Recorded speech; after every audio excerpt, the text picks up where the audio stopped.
Hello friends, എല്ലാവർക്കും പുതിയൊരു വീഡിയോയിലേക്ക് സ്വാഗതം. ഇപ്പോഴിതാ ടിക്കറ്റ് ടു ഫിനാലേക്കുള്ള ടാസ്ക് ആരംഭിച്ചിരിക്കുകയാണ്. 4 ടീമുകളാണ് മത്സരിക്കുന്നത്. ഇതിലേത് ടീമാണോ വിന്നാകുന്നത് ആ ടീമിലുള്ള ഏതെങ്കിലും വ്യക്തിക്കായിരിക്കണം ഈ ഒരു ടിക്കറ്റ് ടു ഫിനാലെ കിട്ടുന്നത്.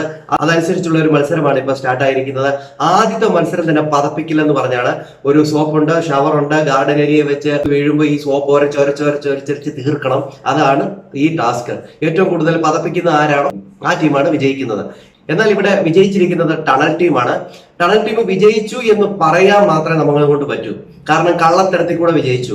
അവര് സോപ്പ് എടുത്ത് ഒരച്ചൊരച്ചൊരച്ചൊരച്ച് കുറച്ച് കഴിഞ്ഞപ്പോഴത്തേന് അവരായി വെള്ളം പോകുന്ന ഡ്രൈനേജ് ഉണ്ടല്ലോ, അതിന്റെ അകത്തൂടെ കുത്തി താഴെ കളഞ്ഞിട്ട് അവർ വിന്നായി എന്ന് പറഞ്ഞുകൊണ്ട് അവിടെയുള്ള ജഡ്ജിമാരെ പൂളാക്കി ഈ പ്രേക്ഷകരെ പൂളാക്കിയിട്ട് അവർ വിന്നായി എന്ന് പറഞ്ഞങ്ങോട്ട് നിന്നു. ബിഗ് ബോസ് അത് ചെക്ക് ചെയ്യാതെ അവരെ തന്നെ വിന്നിങ് ആക്കി അവർക്ക് 3 പോയിന്റും കൊടുത്തു. 2ാം സ്ഥാനത്തെത്തിയത് നെക്സ്റ്റ് ടീമാണ്. ഋഷിയും അഭിഷേകും ജാസ്മിനും അതോടൊപ്പം തന്നെ അർജുനും അടങ്ങുന്ന ടീമാണ് 2ാം സ്ഥാനത്ത് എത്തിയിരിക്കുന്നത്. അവർ നല്ല രീതിയിൽ ചെയ്തു. അവർക്ക് ഫസ്റ്റ് കിട്ടണമായിരുന്നു. അവർക്ക് അത് കിട്ടി, സെക്കൻഡ് കിട്ടി. അത് ഓക്കെ എന്ന് പറയാം നമുക്ക്. പക്ഷേ ടണൽ ടീമായ സിജോയും സായിയും ഒക്കെ അപ്സരയൊക്കെ കള്ളക്കളിയിലൂടെയാണ് അവർ ഈ 3 പോയിന്റ് നേടിയിരിക്കുന്നത്. അത് കൃത്യമായിട്ട് പ്രേക്ഷകർക്കറിയാം. അവിടെ കുത്തിയിരുന്ന് അത് ഡ്രൈനേജിന്റെ അകത്തോട്ടിടിച്ച് കയറ്റുന്നതൊക്കെ പ്രേക്ഷകർ കൃത്യമായി അറിയാം. അത് ചെയ്തത് സിജോയാണ്. സായും സിജോയും കൂടിയാണ് അത് ചെയ്തത്. 3ാം സ്ഥാനം കിട്ടിയത് ജിൻഡോയ്ക്കും റസ്മിനും നന്ദനയും അടങ്ങുന്ന ടീമാണ്. നല്ല രീതിയിൽ തന്നെ അവർ എഫേർട്ട് എടുത്ത് അത് ഉരച്ചു എന്ന് പറയാം.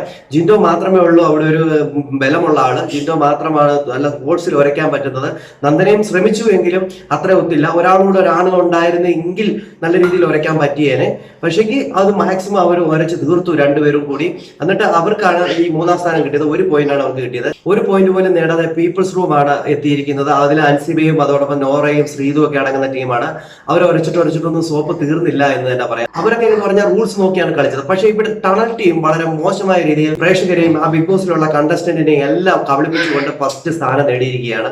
ഇത് എന്താണ് നിങ്ങൾക്ക് തോന്നുന്നത്? കമന്റ് ചെയ്യാൻ മറക്കരുത്. അടുത്തൊരു വീഡിയോ എത്തുന്നവരേക്കും എല്ലാവർക്കും ബൈ ബൈ.